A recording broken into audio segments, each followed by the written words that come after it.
नमस्कार मित्रांनो, कसे आहात? बरे असाल? मी पण बरा आहे. चला तर मग आज टाईम भेटला तर म्हणलं थोडा हटके टॉपिक आणूया. आणि हा टॉपिक सगळ्याच्या मनामध्ये एक क्वेश्चन करून राहिला आहे. तो टॉपिक म्हणजे की गव्हर्मेंट कॉलेज गेल्यानंतर काय खर्च होतो, किती खर्च होतो आणि ॲन्युअली एक कॉलेजचा खर्च, हॉस्टेलचा, मेसचा सगळा खर्च धरून आपला टोटल किती खर्च होतो. तर ह्या व्हिडिओमध्ये मी तुम्हाला डिटेलमध्ये सगळी माहिती देणार आहे. तर व्हिडिओ लास्टपर्यंत बघा. आणि माझ्या चॅनलला नवीन असाल तर चॅनलला लाईक, शेअर आणि सबस्क्राईब करा. नक्कीच तुम्हाला माझ्या चॅनलवर दररोज एक व्हिडिओ भेटेल आणि असाच एक व्हिडिओ असा येईन की तुम्हाला काही ना काही इन्फॉर्मेशन, काही ना काही मदत करून जाईन. तर काहीही टाईम न वेस्ट करता चला तर मग आजच्या टॉपिककडे जाऊया. गव्हर्मेंट कॉलेज म्हटलं की विचार येतो तो फीजचा. असा विचार येतो की गव्हर्मेंट कॉलेज म्हणजे काहीच लय कमी फी असणार आहे, प्रायव्हेटपेक्षा तर खूपच कमी असणार आहे. आणि तिथे जाऊन आपले खर्च पण खूप कमी होणार आहेत. त्यामुळं आपलं डिग्री जे आहे, आपण डॉक्टर जे कमी खर्चामध्ये होणार आहोत, ते अगदी बरोबर आहे.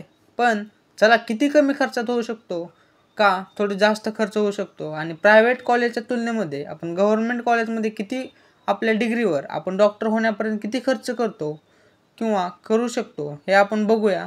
आणि ह्या व्हिडिओमध्ये आपण तेच बघणार आहोत. प्लस माझा आतापर्यंत 1.5 इयरमध्ये माझ्या डिग्रीवर किंवा माझ्या कॉलेजवर किती खर्च झाला ते पण आपण जाणून घेऊया डिटेलमध्ये. पहिला पॉईंट येतो तो कॉलेज फीजचा. आता मी गव्हर्मेंट कॉलेजला आहे आणि कास्टमध्ये येतो, त्यामुळे मला एकूण वर्षाची फी आहे 12,000 पर इयर. दुसरा खर्चाचा मुद्दा येतो हॉस्टेल फीज. आता गव्हर्मेंट कॉलेज म्हटल्यानंतर हॉस्टेल फीज पण थोडी कमी असणार आहे. आणि आमच्या कॉलेजला हॉस्टेल फी 12,000 पर इयर आहे. म्हणजे एका महिन्याला 1,000 अशी गव्हर्मेंट कॉलेजला फी असते. तर माझ्या पण कॉलेजला 12,000 पर इयर हॉस्टेलची फीज आहे. तिसरा पॉईंट येतो तो म्हणजे मेसचा. आपल्या महिन्याला जेवायचा किती खर्च होतो. आता ते आपल्यावर आहे की आपण कोणती मेस लावतो, किती टायमाची मेस लावतो, 1 टायमाची, 2 टायमाची किंवा किती टायमाची मेस लावतो, याच्यावर आपला मेसचा खर्च डिपेंड होतो. माझा तर पर मंथ मेसवर 2 टायमाच्या जेवणासाठी 2700 रुपये खर्च होतो.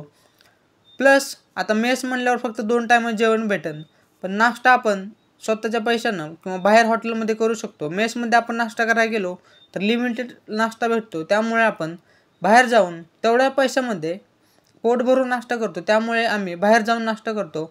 नाश्त्याचे आपण जवळपास 50 रुपये धरू शकता दिवसाचे. तर असा एकूण खर्च मेसचा प्लस नाश्त्याचा एकूण खर्च होतो तो म्हणजे 4,000 रुपये. आता तुम्हाला वाटेल की झालं, संपला खर्च, आता कसला खर्च होणार आहे. मेसचा झाला, हॉस्टेलचा झाला, नाश्त्याचा झाला, कॉलेजच्या फीजचा झाला, आता आपल्याला कसला खर्च होणार आहे. आतापर्यंतचं कॅल्क्युलेशन केलं तर खर्च होतो 72,000 रुपये. मला पण असंच वाटत होतं की 72,000 रुपयामध्ये आपलं एक वर्ष संपत आहे. पण माझा हा भ्रम ज्यावेळेस तुटला, ज्यावेळेस कॉलेजमध्ये गेलो आणि मला समजले की हे सगळं सोडून पण आपल्याला भरपूर असा खर्च करावा लागणार आहे इतर गोष्टीवर. इतर गोष्टी म्हणजे कोणत्या, जसं university fee, university joining fee, नंतर कॉलेजमध्ये एक्स्ट्रा खर्च. युनिव्हर्सिटी आपल्याकडून वर्षातून जवळपास 10,000 रुपये एक्स्ट्रा घेते. एक्स्ट्रा म्हणजे कोणते, जसं युनिव्हर्सिटी रजिस्ट्रेशन फी. जसं तुमचं ॲडमिशन होतं, तुमचे कॉलेजचे 1-2 मंथ जातात, तसे तुम्हाला युनिव्हर्सिटी एक्झामसाठी फॉर्म भरायला येतो आणि त्यावेळेस तुम्हाला युनिव्हर्सिटी रजिस्ट्रेशन फी द्यावी लागते. नंतर ज्यावेळेस तुमचं ॲडमिट कार्ड येतं त्यावेळेस तुम्हाला युनिव्हर्सिटी एक्झाम फी द्यावी लागते. तर युनिव्हर्सिटी रजिस्ट्रेशन फी जवळपास 4,000 असते आणि युनिव्हर्सिटी एक्झाम फी जवळपास 4,000 असते. प्लस तुम्हाला कॉलेजमध्ये वेगवेगळे मॉडेल्स करावे लागतात. जसं क्राफ्ट आणावं लागतो, मॉडेलसाठी रॉ मटेरियल आणण्यासाठी तुम्हाला एक ग्रुप बनवला जातो. त्या ग्रुपमध्ये प्रत्येकाला मॉडेल बनवण्यासाठी हे छोटे मोठे खर्च सांगतो, पण ते पण खर्चाचा भाग आहे. तर तुम्हाला त्यासाठी काउंट्री करावं लागते. किंवा जो इंटरनल एक्झाम्स असतात त्यासाठी पेपर्स आणण्यासाठी, पेन्स आणण्यासाठी किंवा जे एक्झाम पेपर प्रिंट करण्यासाठी पण तुम्हाला काउंट्री करून पैसे द्यावे लागतात. म्हणजे हे छोटे मोठे खर्च पकडून आणि युनिव्हर्सिटी पकडून आपले आणखीन 10,000 असे जातात. हे झाले ॲकॅडमिक खर्च. आतापर्यंत आपल्यापास जवळपास 80,000 ते 85,000 रुपये खर्च कॅल्क्युलेशन झाला. आता आपण बघूया की आपले एक्स्ट्रा खर्च कोणकोणते होतात आणि किती होतात. एक्स्ट्रा खर्चामध्ये आता नवीनच त्यांनी चालू केला आहे एक कार्यक्रम, तो म्हणजे इलेक्टिव्हचा.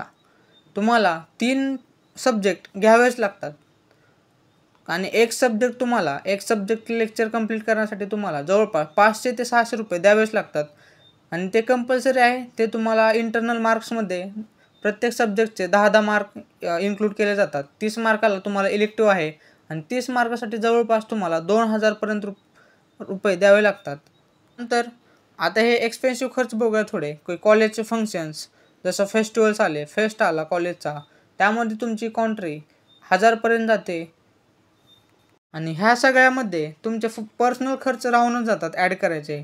जर तुम्ही पर्सनल खर्च तुम्हाला महिन्याला काही पण किती जरी कमी केला तर 1 ते 1,500 होतोच.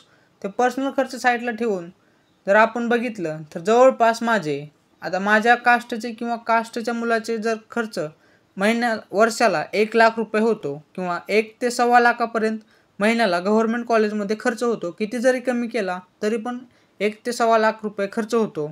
हा झाला कास्टवाल्या मुलांचा. आता आपण बघूया ओपनमध्ये जनरल कॅटेगरी किंवा ऑल इंडिया कोटा स्टुडंट ह्यांचा खर्च. तर ह्या सगळ्यामध्ये त्यांची फी जवळपास 50,000 एक्स्ट्रा पकडा फी आणि त्यांचा थोडा एक्सपेन्स पकडा तर जवळपास 1.5 लाख ते 2.25 लाख ओपन कॅटेगरी किंवा ऑल इंडिया स्टुडंटचा गव्हर्नमेंट कॉलेजवर एका वर्षाला होतो. त्यामुळे असं समजू नका की गव्हर्नमेंट कॉलेज म्हणलं की आपले जवळपास 50,000मध्ये एक वर्ष होईल किंवा 1 लाखामध्ये वर्ष होईल. तर हा होता व्हिडिओ काही थोडा हटके. ह्या व्हिडिओमध्ये नक्कीच तुम्हाला तुमच्या खर्चाची माहिती समजली असेल किंवा आपण गव्हर्नमेंट कॉलेजला लागलं तर किती खर्च होतो आणि प्रायव्हेट कॉलेजचं बघायचं झालं तर जवळपास तुम्हाला काही जरी केलं, किती जरी कमी तर केलं तर 3 ते 5 लाख रुपये तुम्हाला वर्षाला खर्च होतो.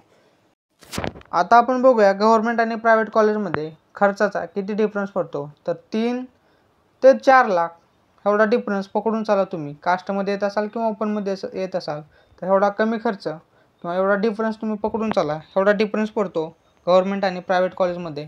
तर मी आशा करतो नक्कीच तुम्हाला व्हिडिओ आवडला असेल. व्हिडिओ आवडला तर चॅनलला सबस्क्राईब करा. असेच नवनवीन व्हिडिओसाठी दररोज तुम्हाला अपडेट राहण्यासाठी चॅनलला सबस्क्राईब करा आणि मला सपोर्ट करा. थोडं मोटिवेशन द्या सबस्क्राईब करून. त्यामुळे मी दररोज एक व्हिडिओ टाकत जाईन. तर चला तर मग आजसाठी एवढंच. थँक्यू.